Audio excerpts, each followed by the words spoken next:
grand dimanche de l'Avent, nous allumons la bougie de l'amour. Mais quelle est sa signification? Bienvenue dans l'exploration de l'Écriture.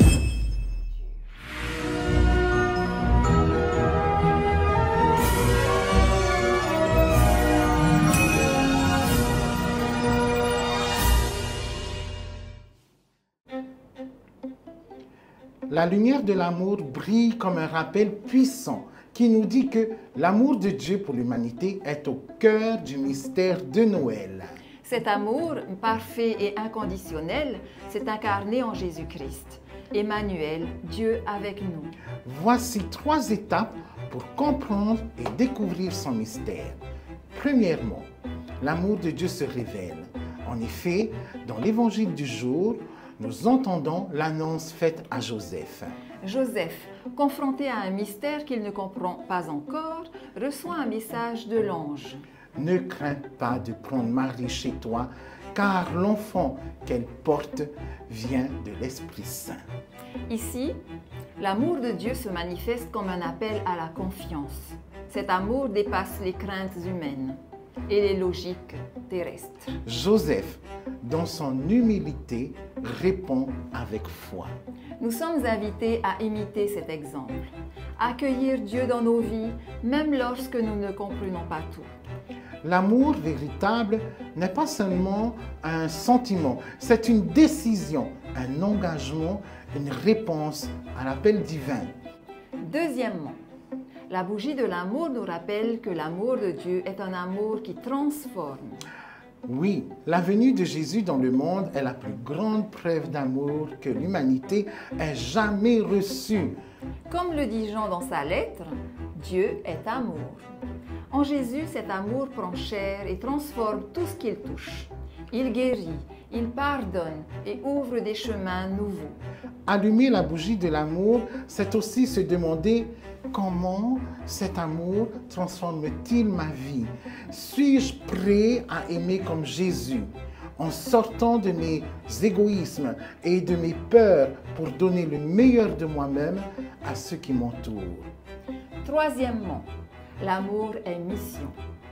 Le mystère de l'Avent ne se limite pas à attendre Noël avec impatience. Il nous pousse à devenir nous aussi porteurs d'amour dans le monde.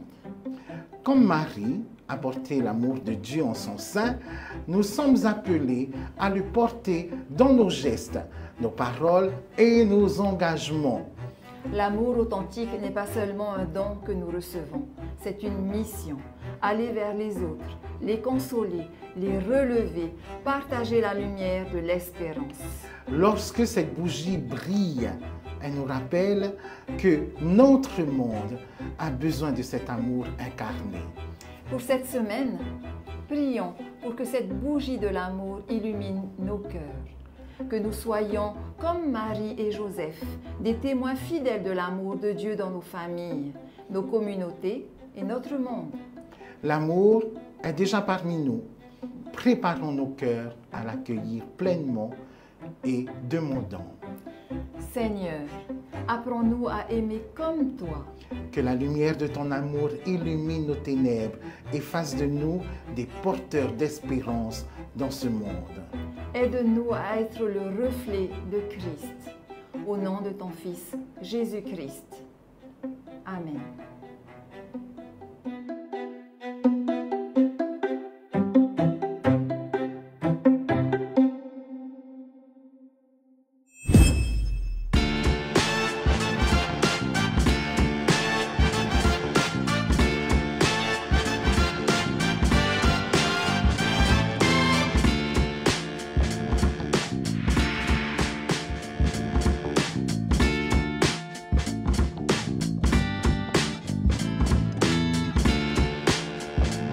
Chers frères et sœurs en Christ, bonjour. Bonjour à tous. Merci à tous de nous recevoir chez vous. Et recevez les salutations de la direction du Centre de mission de la Polynésie et de toute la communauté.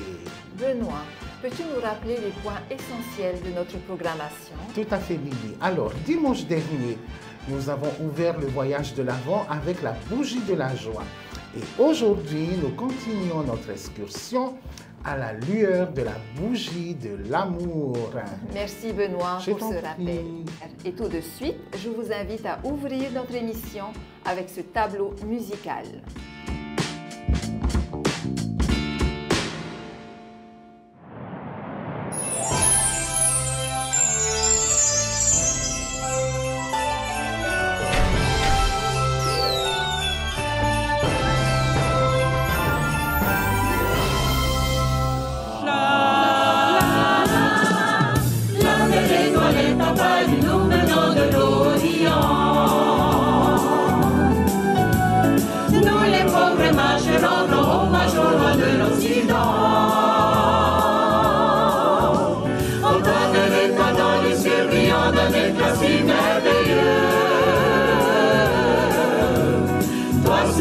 Si nouvelle guide, nouvelle notre Dieu. Toi, j'apporte au roi nouveau-né de la poule couronnée. Sa sagesse, sa tendresse doivent toujours nous réunir. Antoine est dans le ciel brillant d'un éclat si merveilleux. Toi, si belle, si nouvelle, guide-nous vers notre Dieu. Et moi, c'est l'encens qui aura la venue du roi, qui répandre dans le monde l'hommage à notre Dieu Père éternel.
Pour notre appel à l'adoration et la prière de bénédiction, nous accueillons Koneke de la congrégation de Hoturo. Est-ce que tu m'aimes? Vous savez qui a posé cette question? C'est Jésus. Il pose cette question à Pierre à 3 reprises. C'est beaucoup ça. Une fois pour chaque fois que Pierre l'a renié. Pourquoi Jésus pose cette question? Tout simplement pour inviter Pierre à réaffirmer la relation qu'il avait avec lui. Chers frères et sœurs, je vous invite à vous joindre à moi pour notre prière de bénédiction. Prions Dieu. Père éternel, merci de me permettre d'être ici. Merci de me montrer que je compte à tes yeux. Du haut de mon jeune âge, je peux rien accomplir, mais je sais qu'avec toi, je peux tout réaliser. Père éternel, je te demande de nous bénir au-delà et travers toute la diversité de ta création. Merci, pardonne-nous pour toute la fois où nous t'avons rejeté égoïstement et montre-moi comment vivre une vie qui te plaise. Au nom de Jésus. Amen.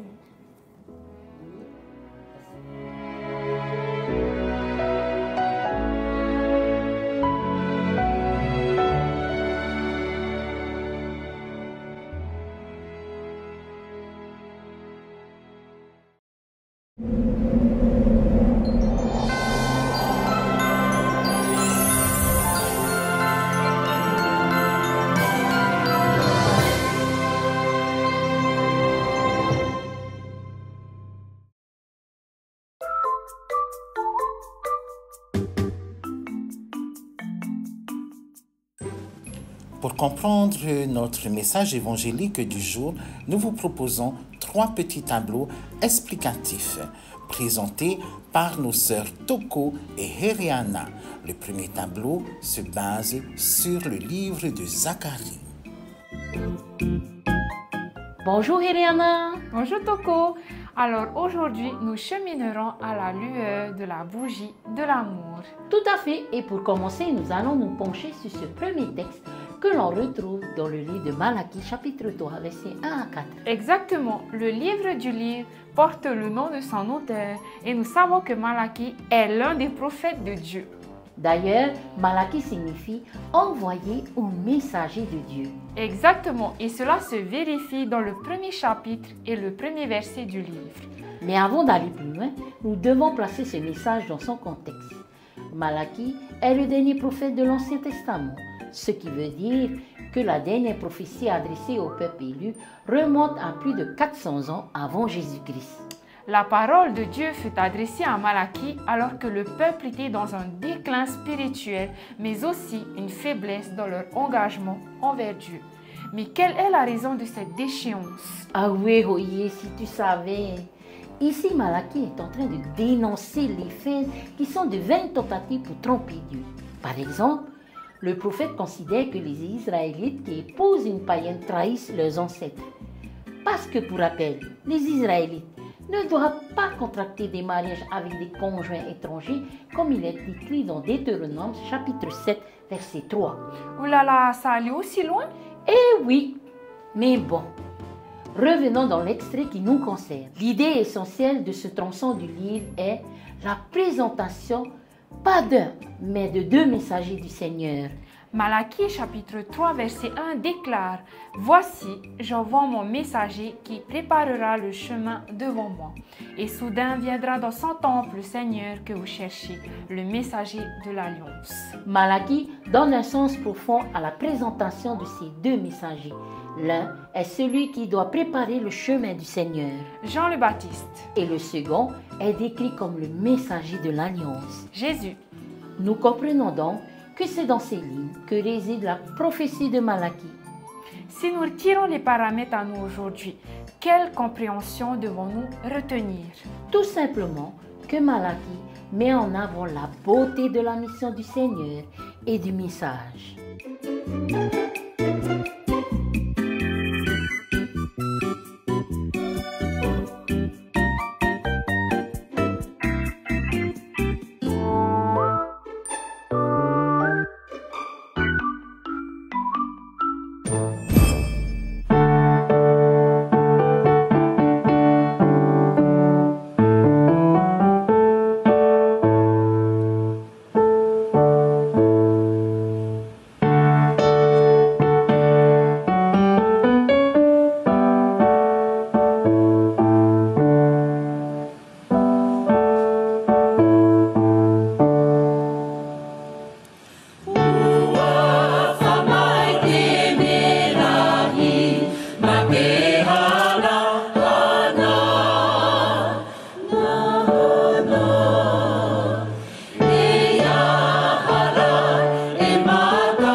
retrouvons tout de suite nos sœurs Toko et Heriana pour le second tableau, basé sur le livre de Luc au chapitre 1.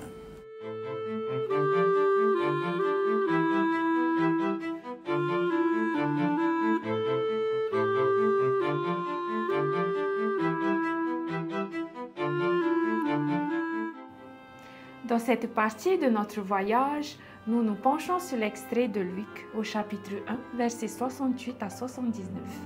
Et nous nous attardons sur ce passage. Béni soit le Seigneur, le Dieu d'Israël. Ce cantique proclamé par Zacharie après la naissance de son fils Jean-Baptiste est un hymne de gratitude et de louange. Il témoigne de l'accomplissement des promesses de Dieu, offrant une perspective lumineuse sur l'histoire du salut. À travers ces paroles, Zacharie rend gloire à Dieu pour son intervention dans l'histoire humaine, non seulement pour Israël, mais pour l'humanité entière. Examinons ce passage en 3 étapes. Premièrement, nous comprenons que nous honorons un Dieu fidèle à ses promesses. Oui, Zacharie commence par bénir Dieu pour avoir accompli ses promesses. Il rappelle que Dieu avait juré à Abraham de sauver son peuple et cette promesse se réalise pleinement en Jésus-Christ. Ce passage nous invite à la confiance. Même dans les moments d'attente ou d'épreuve, Dieu n'oublie jamais ses engagements. Son plan peut sembler tarder à nos yeux, mais il agit toujours au bon moment. Posons-nous les questions suivantes. Quelle promesse de Dieu dans ma vie me semble encore lointaine? Est-ce que je garde confiance dans ses projets, même quand ils ne sont pas immédiatement visibles? Deuxièmement, nous avons un salut concret et universel. En effet, Zacharie parle d'un sauveur puissant et d'un salut qui libère de la peur et des ennemis. Cela évoque une libération totale, spirituelle, mais aussi personnelle et communautaire. Jésus vient non seulement pour réconcilier l'humanité avec Dieu, mais aussi pour instaurer une paix durable. Posons-nous les questions suivantes. Jésus est-il vraiment celui qui libère mes peurs et mes chaînes? Est-ce que je me laisse toucher par la puissance de son salut qui agit aujourd'hui encore? Troisièmement, Jean, précurseur d'une lumière nouvelle. Zacharie, s'adressant ensuite à son fils, dit « Toi, petit enfant, tu seras appelé prophète du Très-Haut. » Jean-Baptiste a une mission précise, préparer les cœurs pour accueillir Jésus.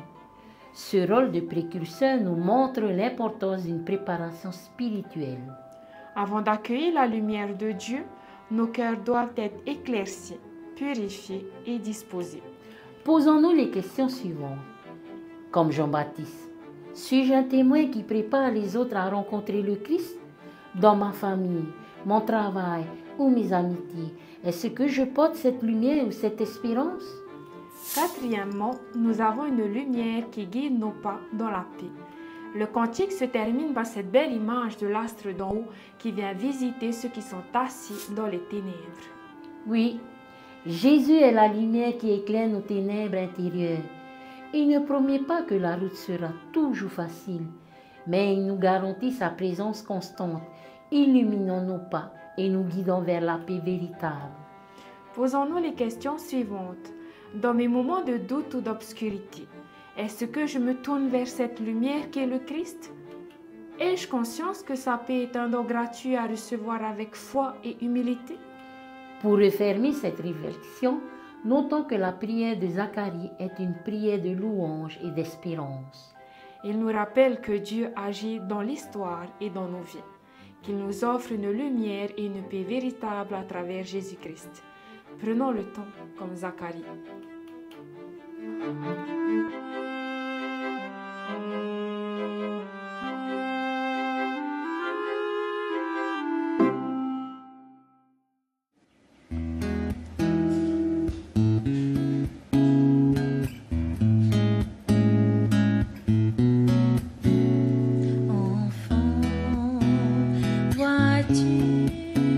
Cette étoile qui brille au ciel.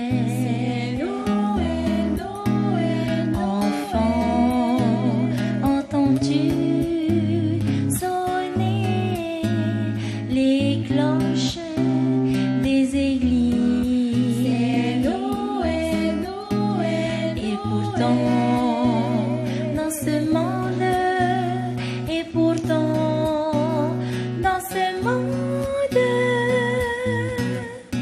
tout enfant rêve d'un jouet à Noël, tout enfant songe au sapin de Noël.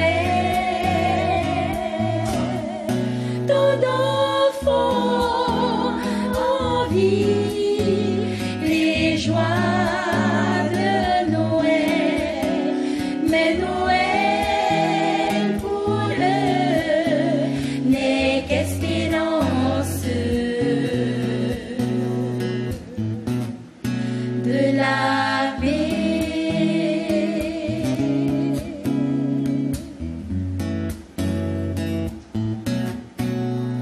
Enfant, sais-tu que le roi des rois est né? C'est Noël, Noël, Noël, pour la paix et sauver les enfants de la terre. Noël, Noël, Noël, dans ce monde, et pourtant dans ce monde, tout enfant rêve d'un jouet à Noël, tout enfant songe au sapin de Noël, tout enfant envie les joies de Noël, mais Noël pour eux n'est qu'espérance de la paix, de la paix, de la paix de Noël.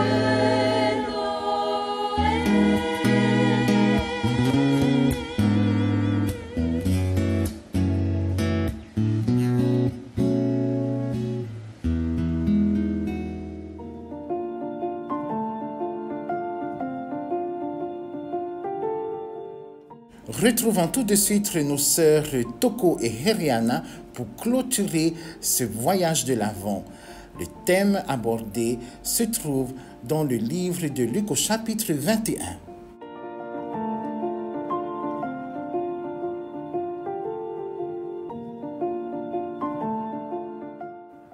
Dans ce troisième extrait proposé dans Luc au chapitre 21, versets 25 à 36, nous découvrons Jésus qui parle de son retour et invite ses disciples à la vigilance. Relevez la tête, car votre délivrance est proche. Ce passage de l'évangile selon Luc, souvent lu au début de l'Avent, nous place dans une double tension. D'un côté, nous avons l'annonce de bouleversements cosmiques et de tribulations, et de l'autre, une invitation à l'espérance et à la vigilance. Jésus nous exhorte à lire les signes des temps, non pas avec peur, mais avec foi et confiance. Si tu es d'accord, nous allons explorer 3 points importants. Premièrement, les signes de la fin, une invitation à espérer. Ici, Jésus annonce des phénomènes spectaculaires, des perturbations dans le ciel, des angoisses parmi les nations. Ces images symboliques expriment le bouleversement total, contraignent l'avènement du royaume de Dieu. Mais ces signes ne sont pas une fin en soi.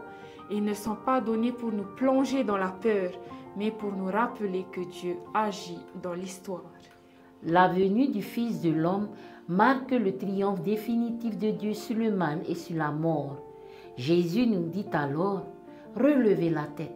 Cela signifie, soyez debout, confiants, car votre délivrance est proche. Dans les bouleversements du monde, par exemple les crises, les conflits, les changements, suis-je plongé dans l'angoisse ou est-ce que je reste tourné vers la promesse de Dieu? comment puis-je être un témoin d'espérance pour les autres? Deuxièmement, vigilance et prière, le chemin de l'attente. Dans la seconde partie du texte, Jésus invite ses disciples à une vigilance constante. Prenez garde à vous-même. Ici, Jésus met en garde contre les distractions du monde qui risquent d'alourdir nos cœurs. Le souci des biens matériels, la distraction ou encore l'indifférence. Comprenons ceci. La communauté du Christ nous invite à la vigilance, mais pas dans un esprit de peur obsessionnelle, mais plutôt dans une attention à la présence de Dieu dans notre quotidien. Cette vigilance se nourrit de la prière qui nous garde dans l'attente active du Seigneur. Est-ce que je vis dans une attitude d'attente active? Est-ce que je prends le temps de la prière pour ouvrir mon cœur à Dieu et discerner sa présence dans ma vie? Troisièmement, sommes-nous prêts pour rencontrer le Christ? Jésus termine par cette parole forte. Tenez-vous sur vos gardes et priez en tout temps. Jésus nous invite à vivre chaque jour comme si Dieu pouvait venir à tout moment te visiter. Mais cette vigilance ne doit pas être source d'inquiétude. Cette vigilance est une invitation à vivre pleinement dans l'amour et la fidélité. Se préparer au retour du Christ, c'est aussi vivre dans une logique d'amour et de service en portant attention aux autres et en cherchant à transformer le monde à la lumière de l'Évangile. Suis-je prête à rencontrer le Christ aujourd'hui et à la fin des temps? Dans mes choix quotidiens, est-ce que je vis en cohérence avec cette attente? Pour refermer cette parenthèse, prenons conscience que nous sommes dans l'attente d'un Dieu qui vient.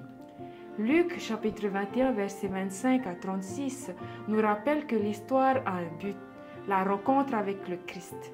Les tribulations du monde ne sont pas un obstacle, elles sont le chemin par lequel Dieu accomplit son œuvre de salut. Dans cette attente, nous sommes invités à rester debout, les yeux tournés vers le ciel, confiants dans la promesse du Seigneur. En ce temps d'avant, accueillons cette invitation à la vigilance et à la prière et préparons nos cœurs pour accueillir celui qui vient. Relevons la tête car notre délivrance est proche.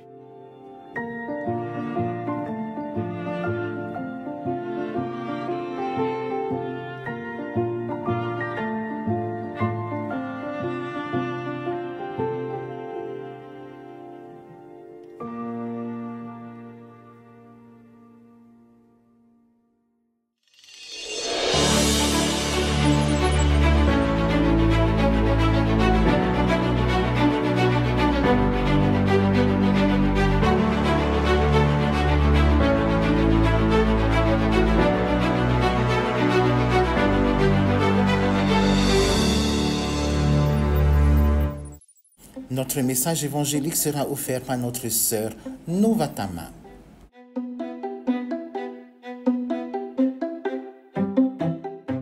Nous sommes entrés dans le temps de l'Avent, dimanche dernier, avec l'apôtre Paul qui nous invitait à allumer la bougie de la joie. L'histoire de la Sainte Famille a fini par devenir réfugiée, guidée par les anges vers la sécurité. Avec cette histoire, le chemin que nous suivons nous mènera vers la veille de Noël, où nous entendrons le message selon lequel Jésus est le reflet de la gloire de Dieu et celui qui soutient toutes choses par sa parole. En entendant ce message, nous pourrons nous joindre aux anges pour chanter Gloria in excelsis Deo. La chaleur de l'amitié qui règne dans la communauté sacrée est évidente tout au long de la lettre de Paul à l'église de Philippe. Les versets de cette introduction expriment la gratitude et l'affection pour la communauté. C'est la plus longue introduction des lettres de Paul, ce qui suggère une affection particulière pour l'église de Philippe. L'introduction expose les thèmes de la lettre. Ces thèmes incluent la souffrance de Paul, l'amour chrétien et le service. Il parle également de sa relation de soutien avec la communauté et de son souhait d'unité et de bonnes relations entre les gens. La lettre se termine par une prière pastorale d'intercession pour le bien-être spirituel de cette communauté bien-aimée en préparation du retour du Christ. L'irruption de l'amour de Dieu à travers la naissance de Jésus est un souvenir qui laisse entrevoir un avenir rempli d'espoir. Ainsi, l'exhortation de Paul à se préparer s'adresse aux disciples qui se préparent à ce que Dieu est en train de faire naître en cette période de l'Avent. Dans sa salutation et son introduction, Paul exprime grâce et gratitude. En grec, ces mots ont des racines similaires. Grâce, charis, gratitude, je rends grâce. Paul les utilise parfois de manière interchangeable dans ses écrits. Son emprisonnement renforce sa gratitude et son désir d'être avec ses chers compagnons dans le témoignage de l'Évangile. Paul exprime sa joie et sa gratitude pour leur préparation et leur participation à l'Évangile, car cela va au-delà des croyances ou des pratiques communes. Faire cela est un signe d'amour et de soutien mutuel, d'unité dans une communauté qui est centrée sur le Christ.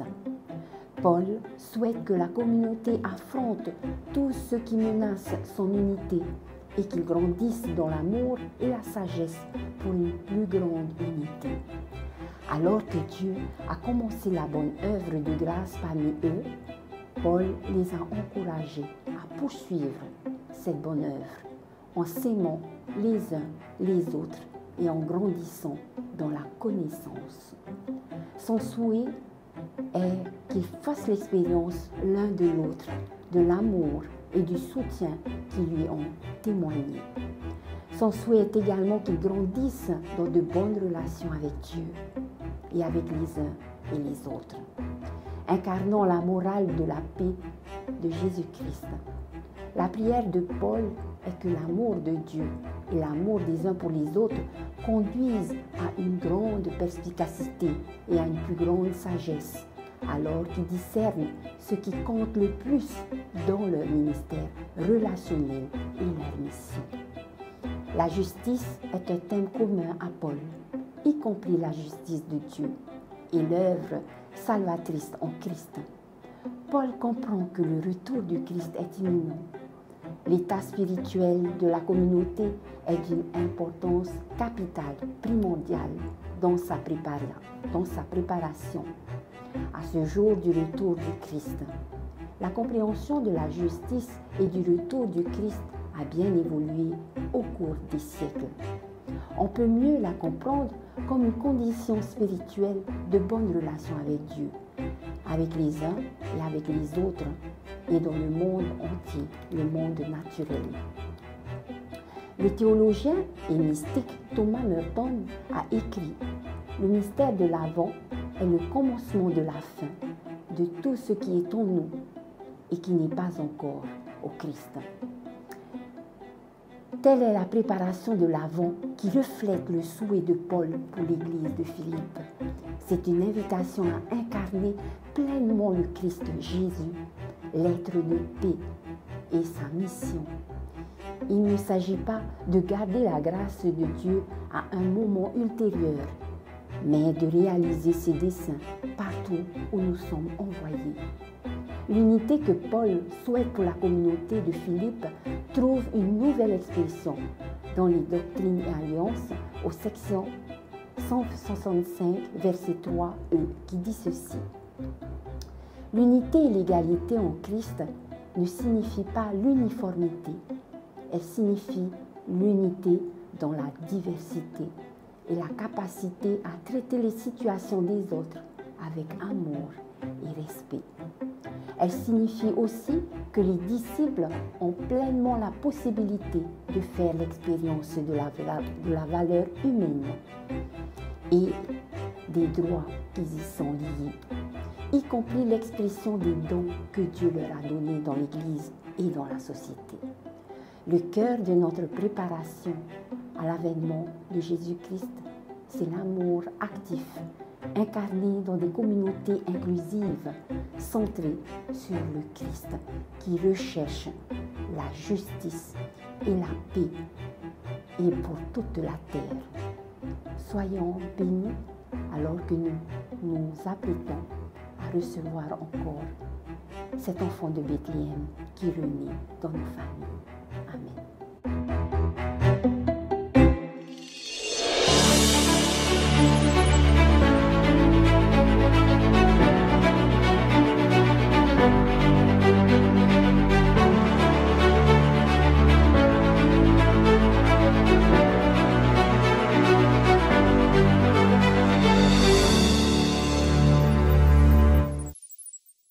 Et voilà les amis, nous sommes arrivés au bout de notre voyage. Comme chaque dimanche, nous vous invitons à rejoindre vos congrégations respectives pour célébrer la lumière de l'amour. Les amis, n'oubliez pas, vous êtes la bénédiction tant attendue de Dieu. On se retrouve dimanche prochain et on vous souhaite le meilleur pour cette journée et cette semaine.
Ye mata hiji api